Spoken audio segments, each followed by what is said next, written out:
Welcome, folks. What we're trying to do here is we're just going to do an interview with our customers who've just returned with the new Kimberley Kruiswagen EcoScape. They've come back from a trip down south and actually on the back of a world trip. So we have Peta and Adrian Read from the Sunshine Coast that are joining me here today for a bit of a chat about what they've been, where they've been, what the Kruiswagen had to offer, and a bit of an insight from a couple that's actually lived and breathed what we're doing at the moment. Welcome, Peta and Adrian. Thanks so much for joining us today and being involved in the interview with us here at Kimberley. So we'll probably start off a little bit of a background on you guys. We live on the Sunshine Coast, but you have actually owned a Kimberley camper before, right? What did you have and what sort of camping did you guys use it for before? Yeah, so we had the Kimberley Camper limited edition. I really enjoyed it at the time. We had young kids. Yep. And it was like really nice. So we would go often to Straight Road. Yep. And it was, where you set up camp, you're there for 10 days, just great fun. We took it up the beach, North Shore, quite a bit. And obviously, so like that was like with the camper, there's a much bigger living area, so the kids have got the reign of the place. Much bigger kitchen as well. So it's like it's all outdoor living, etc. Right? Knowing you guys, so like it was a lot of time on the beach and a lot of time surfing and all of that had to offer. So things have changed a little bit. Kids have now left the roost, typically. We were chatting a little bit earlier on. They've left. You say you kicked them out, so it's probably a bit of both. Well, as you do.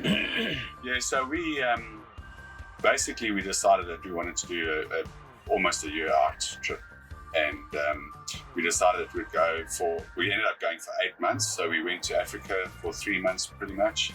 We did Europe, so that included the UK, Croatia and Italy. Yep.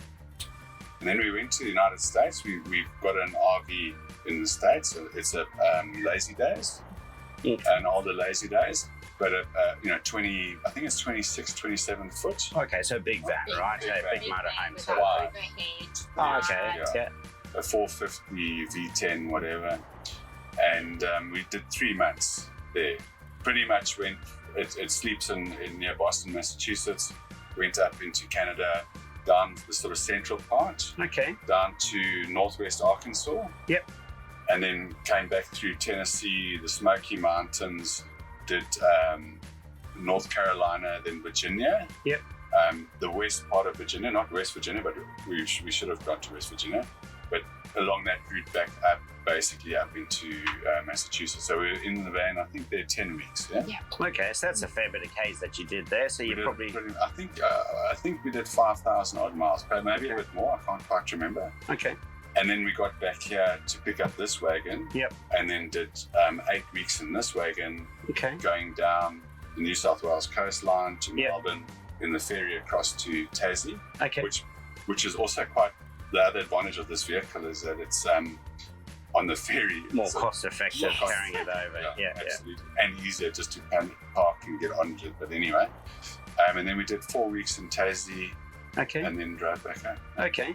Fantastic. So I guess that's typical of a lot of our customers. So like, just let loose and let free. So we'll touch a little bit on that bit of so like the comparison between the US and Australia. I've done a fair bit of travel in the US there, and you pull into the RV parks and it's like big coach bus central, right? Yeah. Whereas this is sort of like a little bit more pokey and stuff.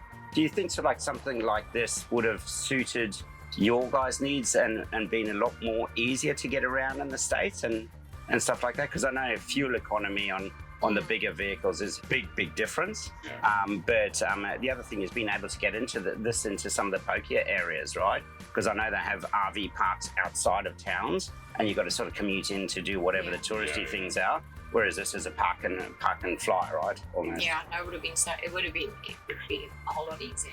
Yeah, and also less stressful. Yeah, right. Okay. Driving that RV, it's big. Yeah. So we did, I do a lot of mountain biking, so we were in sort of some of the more rural areas. Yeah. But the roads are narrow. Yeah.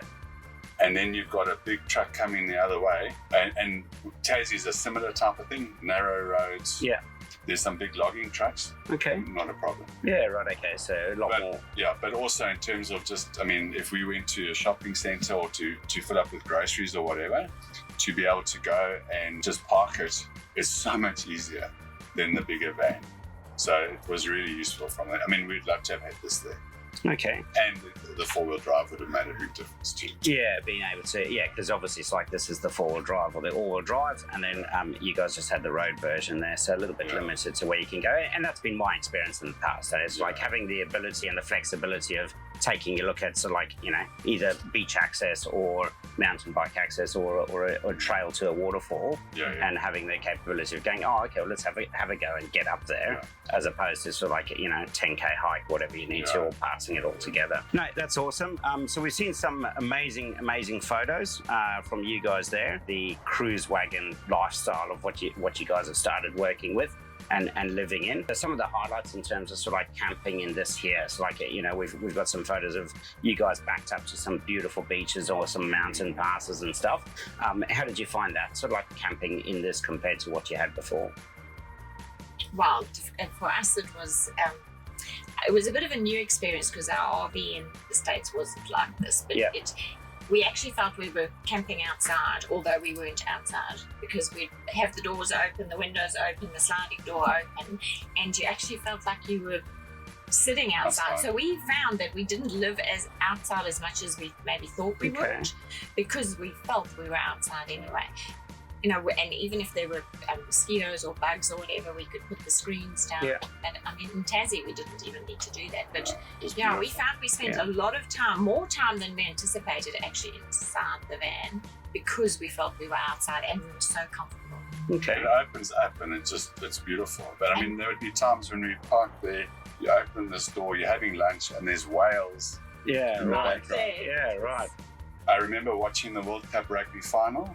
Yeah. It was still dark, had the TV, lying in bed watching that. Yeah.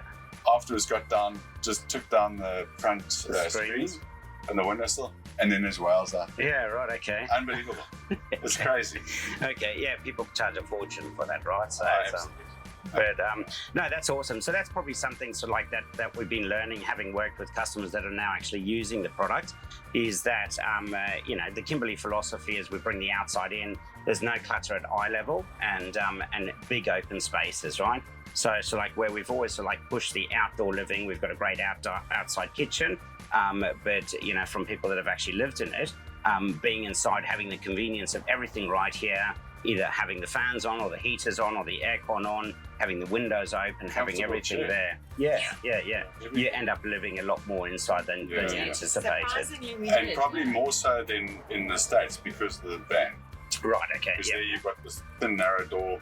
Yeah. Not as much windows around. Yeah, right, okay, it's a bit more pokey and you could be anywhere, right? Yeah. Yeah, Fantastic. And just the places we parked, it wasn't. that you could get you know, access to. we could get access to, so we'd be right on the beach or whatever with our views out there. And Yeah, it's fantastic. Very comfortable. Well, the States, they call it boondocking. So like that's probably another pertinent thing is, we've had a chat about it and you guys spent a fair amount of time. Now, you didn't pay much for accommodation though, did you? No.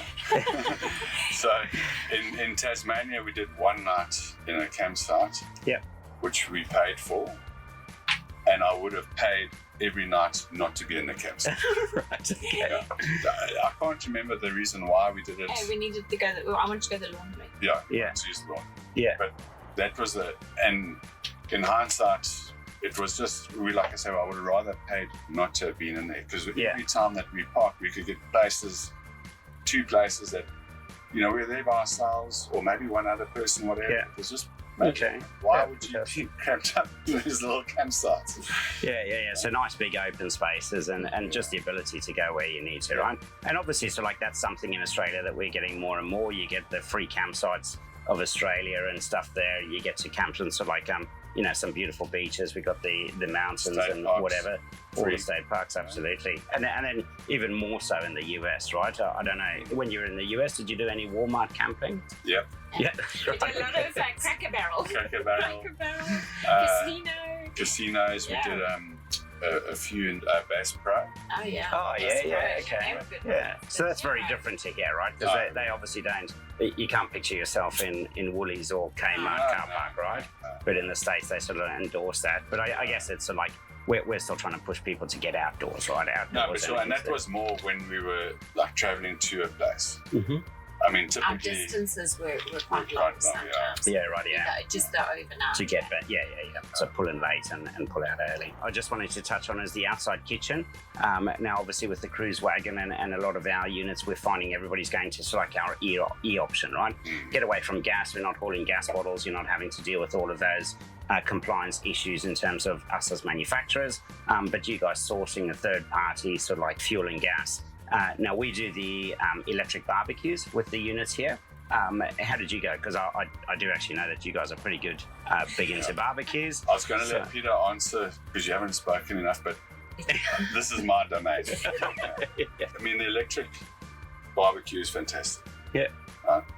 And I've got, just as background, I've got 6 barbecues at my house. I enjoy my barbecues. Yeah. Quite particular about what I do with it. I was a bit nervous at first. I'm not too sure how it's going to turn out. Because we've never had an electric one. Yeah. Yeah, right, okay. And so it was really useful. And a couple of things, people didn't believe that we had no gas. Yeah. So when we saw other guys, they're like, where did you put your gas bottles? I mean, dude, we don't have gas bottles. Yeah. I just set it up on the kitchen outside. Yeah. It plugs in, there's a plug right there. Yeah. It's got a socket, and just cook it outside perfectly. The other huge advantage, though, is that wherever, if we came to a picnic area that had a little table there, and it was 10 or 15 meters from the van, we just used the cable extension lead out from the van to it. So that was really useful from that point of view. It cooked the meat perfectly. Yeah. It was just fantastic. And I mean, obviously you're using a bit of power, but you're recharging that power. Yeah. So that's something that's like, a lot of customers are asking me is, until you've used these electric barbecues, you really don't understand. You want it at 220 degrees C, you put it on and in about 30, 40 seconds, it's at 220. You want it to simmer at 60, it goes down to 60. And essentially, so like we've got the big boost in wattage as it gets up to temperature, but that backs off, right? So like it's obviously used in moderation for our purpose, and what we're seeing customers use is, you can get your steaks going, your roast going and stuff.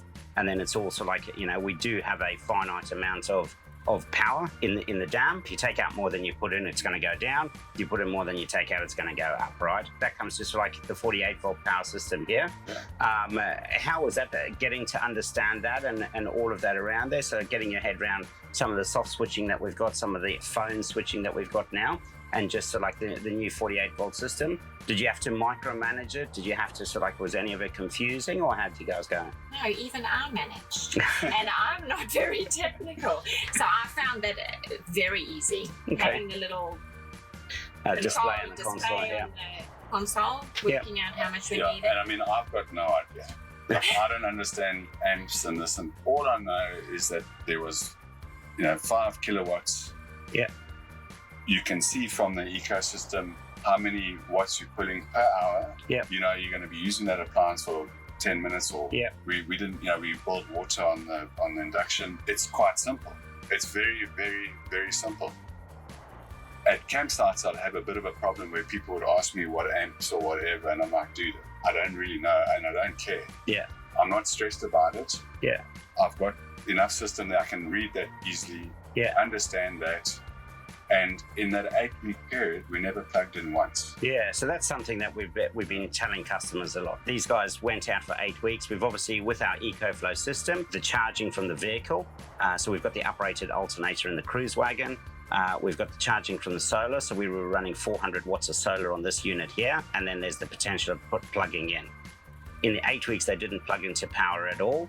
And essentially didn't run out of power anyway. Granted, it was a little bit cooler, so like it's you weren't running the aircon, etc. No, we weren't running the aircon. But you were, so like you were showering every day, you were running the hot water system every day, and you were using the induction and the outside electric. Well, that's all we did. Yeah, from what we've gathered is the 5 kilowatts definitely kept up with what the use is in terms of camping at the moment, and then the use of it was all pretty straightforward. Well, and there were times where it was quite warm at night traveling down and coming back up. Yeah. So when we came back up, it was early December. Yeah. So we spent a week from Melbourne back up to Sunshine Coast. At night, we still didn't need the air conditioning. Yeah, right, okay. You just crack these windows slightly. Yep. Ever so slightly. You've got the fan that Yep. extracts. Yep. You turn that onto the low setting, and you Yep. can actually just feel the breeze Feel the coming breeze. over you while you're Yeah. lying on the bed, because the bed comes down to you. Yeah, fantastic. Yeah. So moving the bed up and down, that was nice and easy. So like setting up at night, obviously, so like most of the day you'd have, right up until you were ready for bed, right? Yeah. So like you'd have this open up, you just crank it up into the roof. Setting up nighttime sleeping, that was pretty we easy. had it down to, we Something both nice. had our jobs. Who would do what? And a couple of minutes, we had the bed down, we had all our screens sorted. Because the bedding stays there. Yeah, we didn't have to make You the don't bed. have to That's make the the bed, that's the Yeah, best okay. thing about this van. Yeah. It's just You stand there, you push a button, And it comes down, it's nice. And the bed's all made up, right? So it's Yeah. like that makes it super quick. yeah, And then, so like in terms of, so like once the bed's down, because it does come down to just above the table here, a lot you're not of feeling space. claustrophobic. No, It's no. more space than a roof tent, right? I mean, I'm pretty tall, and I could sit upright in bed. And Yeah. I don't even know how much roof space I had. It didn't freak me out. Yeah, right, okay, Yeah. cool. Okay. And it's very sturdy. I mean, it's it doesn't move or anything. Yeah. And then putting the bed away at night, so like that was pretty easy. You just put the pillows in the middle. Yeah. No.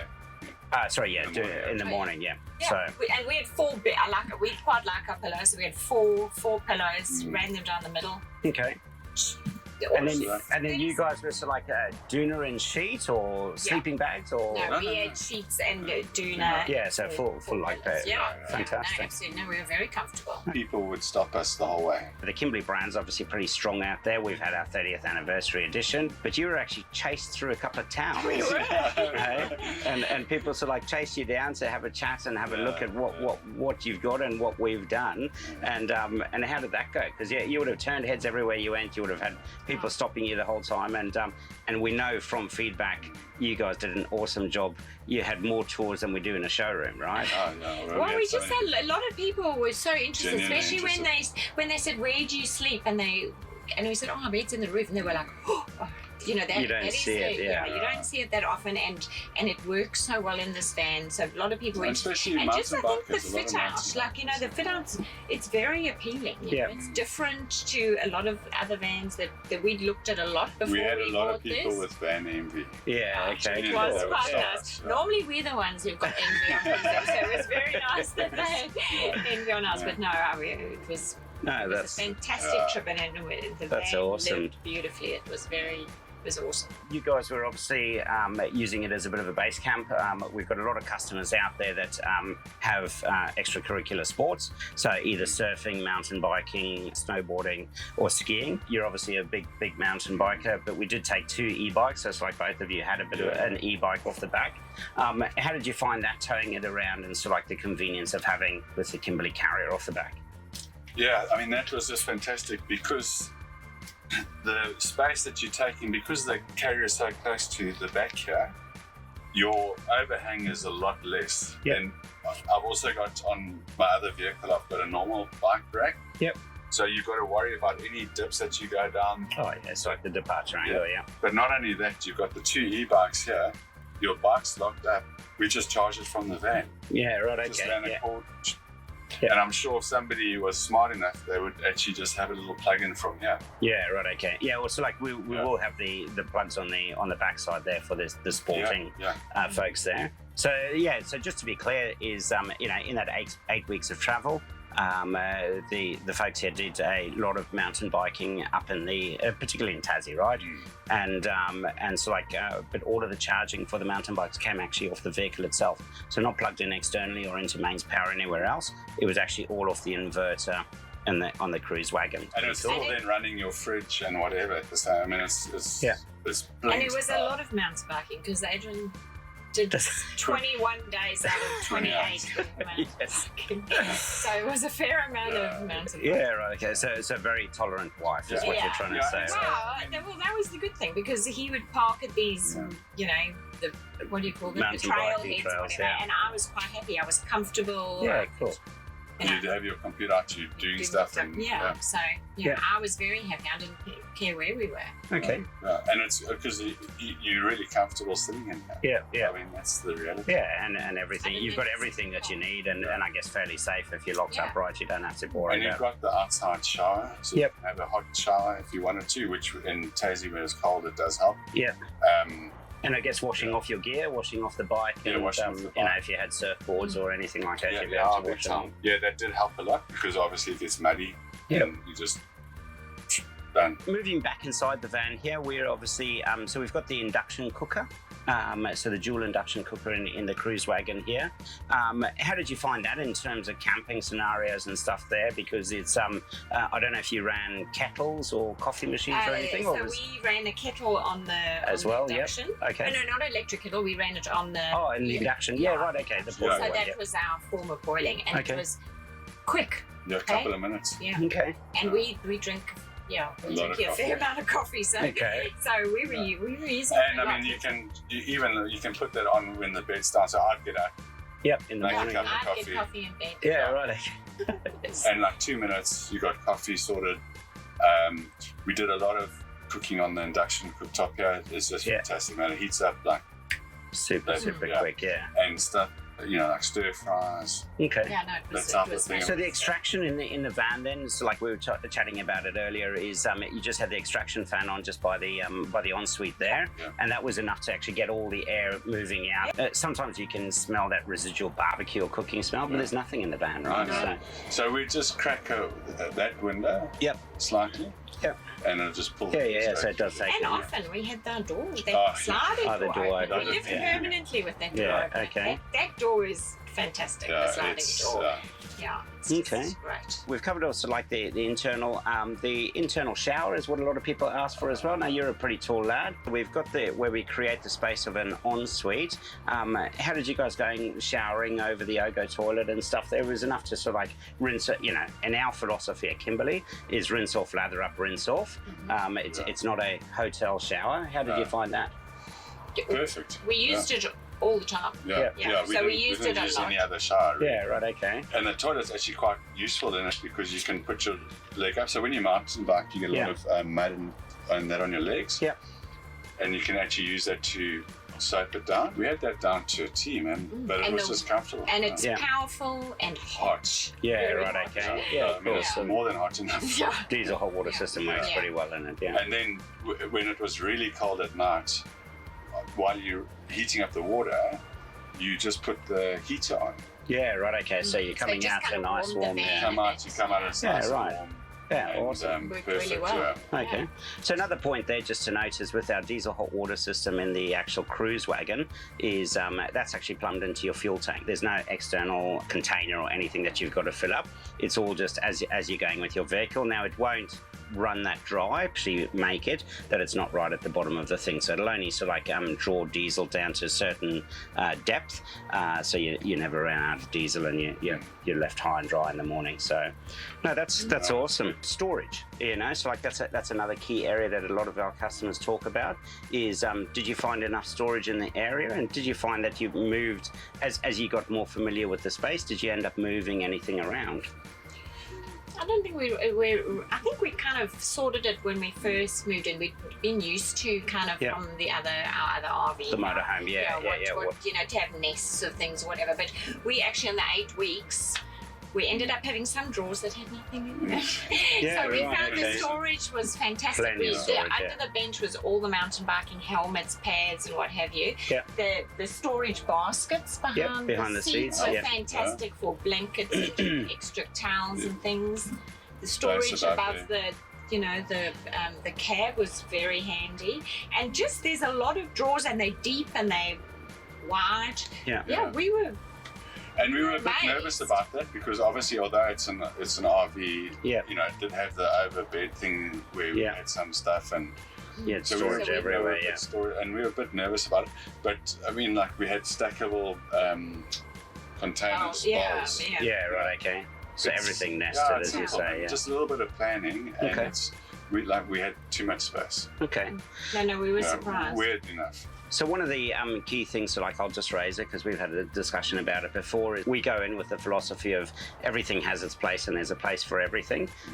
You guys have given us some awesome feedback having lived in it now.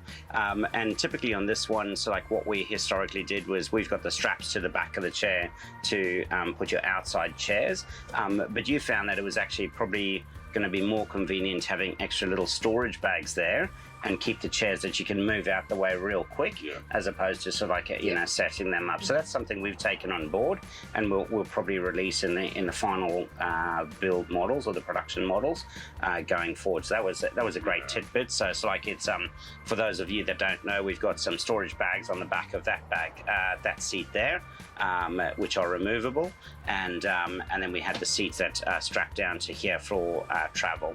But we'll sort of like take a look at a couple of options around there in terms of making it more user-friendly for what you guys have worked out. Four-wheel drive system, did you end up using that at all? So like on the Mercedes side of things? Yeah, we did. So we did, but that's not really the point, to be fair. What was better than that was knowing that we could go to places that we didn't need the four-wheel drive, but if it, say, rained overnight, so we'd go down, camp down at the bottom. If it rained overnight, we would have a problem coming out. Yeah.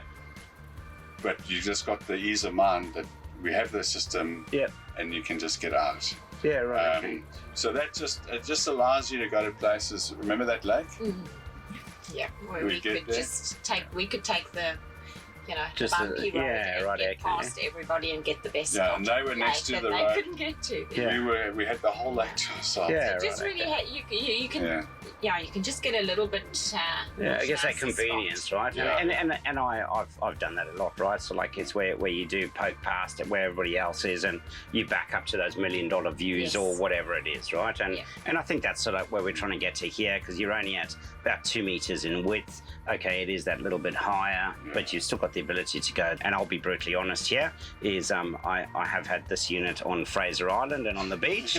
I couldn't hide the fact I've got the photos and the video, so I can attest, right? So like it's we got a bit of footage of it getting on and off the ferry or the barge.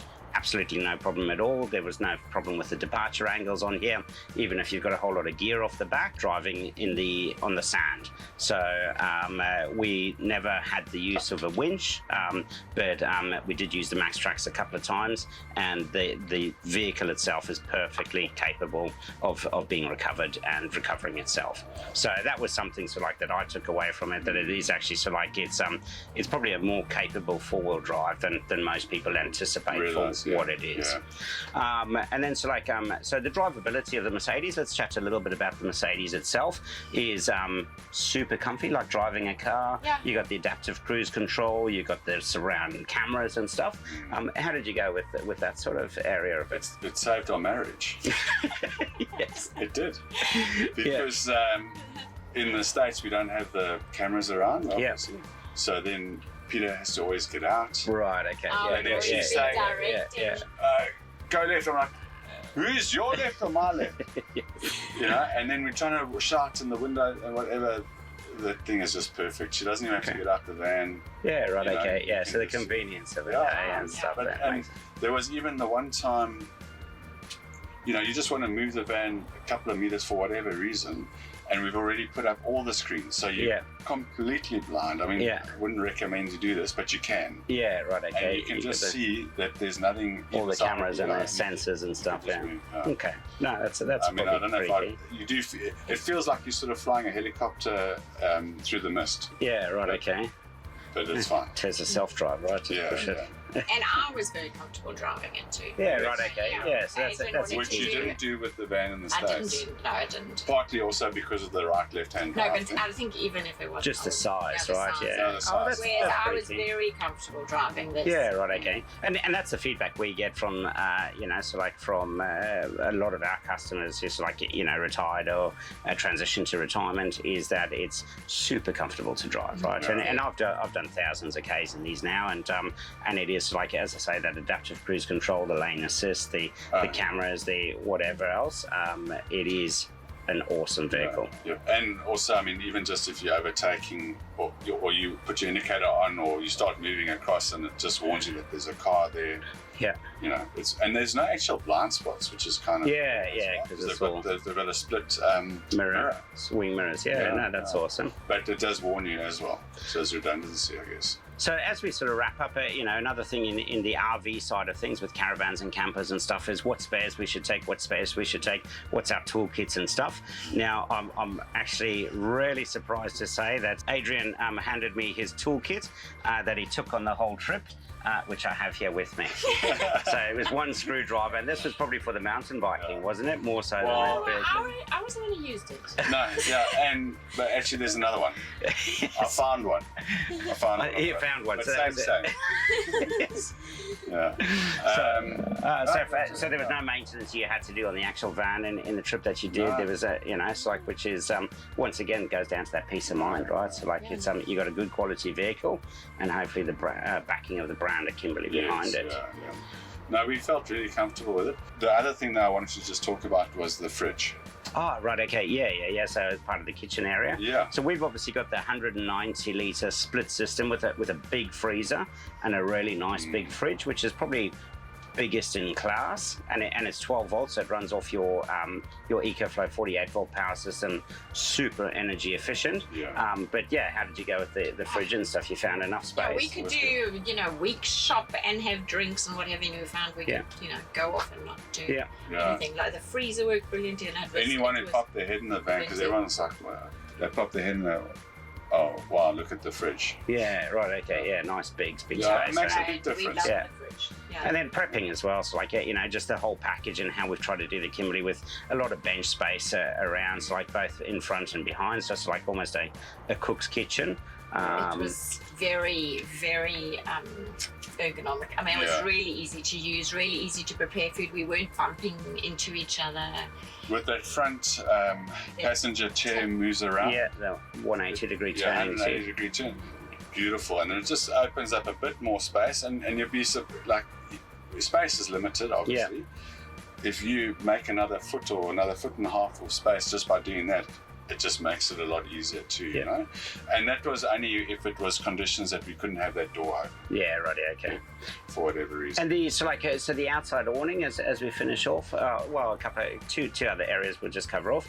The outside awning, did you put that up much at all, or did you find you needed to because you were indoors? We did when we were on our Queensland bit, because that was quite hot, and we added the bedroom awning, which was very nice because it added sort of extra privacy. We were kind of on a wreck ground type of thing camping there, so that was good, and it was hot, so that was nice. But other than that, we didn't use it so much in Tassie. We did it a little bit, but it wasn't really because we didn't have a lot of type of touring, right? Yeah, as well, we were moving quite but you didn't need it because it wasn't hot there. Yep.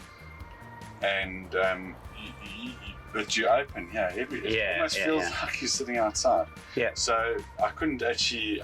It's very easy. You just push a button and it slides out. Yeah. But why bother? Yeah. So where you're sitting inside. Yeah. It's not. You didn't need it because of how it feels inside of here. With the windows open, it genuinely feels like you're outside. Right? Yeah. That's awesome. But I think it just depends where you go. Yeah, so it depends. I mean, if we were in Fraser. Well, I know that's what we did, right? We had it out. We had it out for a while and stuff. It's lovely to have. But This Queensland sun early in the morning. It would have been useful to have it. Just have it off the windows and stuff there, and then you got that view once again. I'm sure we've got some photographs, but we'd wake up in the morning. You park that close to the beach. You just push that down and you're watching the sunrise. Yeah, right, okay. You're lying in bed. Yeah, right, okay. It's beautiful. So that's all there. Yeah. No, that's really good, right? And that's what we're trying to get customers to experience, right? That whole thing with the Kruiswagen. Yeah. So I guess in wrapping up, probably the question that a lot of customers get asked by us is if there's one thing that you would change, is there anything in particular that you guys would take a look at and go, oh, that would have been better this way or that way or anything like that? And because at Kimberley, so we do, it's something that I'm passionate about, which is listening to the customers and actually okay, well, if there's something either not working or needs to change or we can do better or make it stronger, is we will do. Look, I mean, we were in it for 8 weeks. I can't think of anything internally. I think you guys have got that A class. The only thing I would do is the hinges at the back. Okay. So the door, I think it goes 180. Yeah. I would make it limited to 90. Oh, that's a good point, yeah. You don't need it longer than that. You can still got the view here. Yep. It doesn't have to go further than that, and you don't run the risk of worrying about the door smacking. Oh, absolutely, with our big windows or stuff. Yeah, right. Windows. Yeah. Yep. So, and when you got the bikes on the back, they can come around. I checked it; they won't hit the van. Yeah. But if your window is open, they'll hit the window. Then it'll clip the window. Yeah, right. So okay. I would just put a 90-degree hinge on. That's me personally. Yeah. And that's right, and that's probably a good point, because I think most of our customers are going to be putting gear off the back doors, right? It makes sense. There's some space there, and so probably limiting that to the 90-degree opening as opposed to the 180. Remember, you've got this big glass, so even if the bed's down, if you had that door open, and I think we slept one night, with just the screen down. That was before we got to Tassie. It was cold. But with the bed down, even at 90 degrees, you still got these windows that you can see out. So even there, you're seeing out to sea or whales or whatever, but you can still see peripherally there. Okay, fantastic. But you've got these as well. Yeah, all the side windows and stuff there. Yeah, no, so the windows are awesome. Yeah, Really nice. and then also with all the additional lighting that we've got, right? We've got the underbench lighting, we've got the overhead lighting, we've got the reading lights and stuff. So we really thought, try to cover off all bases for a customer in terms of the lights are really good, and the ability to, when you climb in the van at night, to turn on I think it's those two lights there from the outside. Yep. So you can just see one. Yeah, so yes, starting to come in and stuff. Yeah. Because we never had the vehicle door lights on. Yeah, right. Okay. Yeah, leave them off. Yeah. Yeah. Because so that's actually separate to what our auxiliary battery is, and potentially if you left them on for a long time, they run the risk of flattening the battery, right? So I think that's Didn't even want that. We did use the spotlights quite a bit because we travelled in a lot of the state forests. Yeah, and at right. night, Okay. they were fantastic. And also, if you've got bikes on the back, you've got a bit of money sitting on the back of the van. At night, that EcoFlow app, it's so simple, and we've got spotlights front and back. Yeah. If anyone came, that didn't happen, but if they did come or we woke up, you just touch a button, poof, and it's like daylight. Yeah, it is. Yeah. So that's and once again, that's a bit of the security we're trying to give customers, right? It's like you hear a bang, clang, or clatter outside from the app or just from the console, and the whole thing lights up like a Christmas tree. So and also, some guys say, they wouldn't want their bikes outside. Yeah. It's not that hard. You get insurance for them. Yeah. Yeah. The insurer insists there's a couple of specific insurers for bikes. Yeah. They insist that you have a certain lock. You buy the lock, it costs $100 or $150. You can spend $200 on it. You buy the lock, and then you're covered. It's fully insured and stuff there. And it costs, I think it was costing me $30 or $40 a month. Yeah, right, okay. Because I know that was something that we discussed, right, is the safety of the bike on the back of the vehicle. So the lock that we've got is definitely, or the carrier that we've got is definitely not a 2-second you can nick it. We've got some brackets on there that you can lock your guys' locks to. So and obviously we're trying to keep all of our customers' possessions and belongings safe. So it's it probably works that way. Yeah. In the States, we didn't have we just had a normal bike rack. Yeah. And there was a couple of times where we were maybe like near Washington DC, and we were taking, because you can't drive the van close into town. Yeah.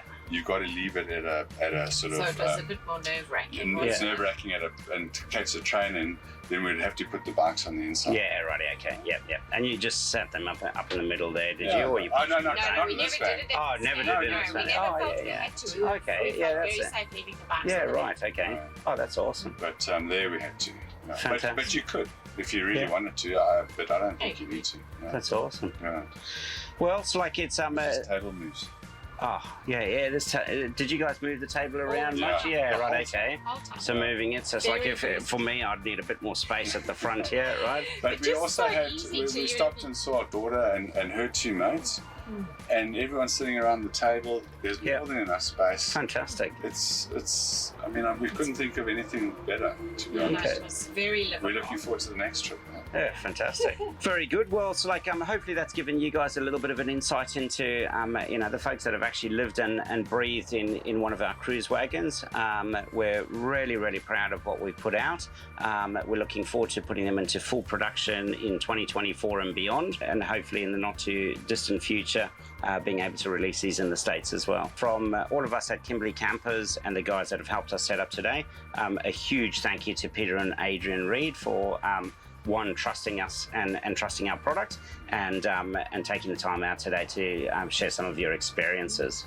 You're welcome. And to be honest, I mean, we've been involved in the Kimberley. We had the Kimberley Campers, and we know the brand. Yeah. It's, we knew that it was going to be a good product. So Fantastic. yeah.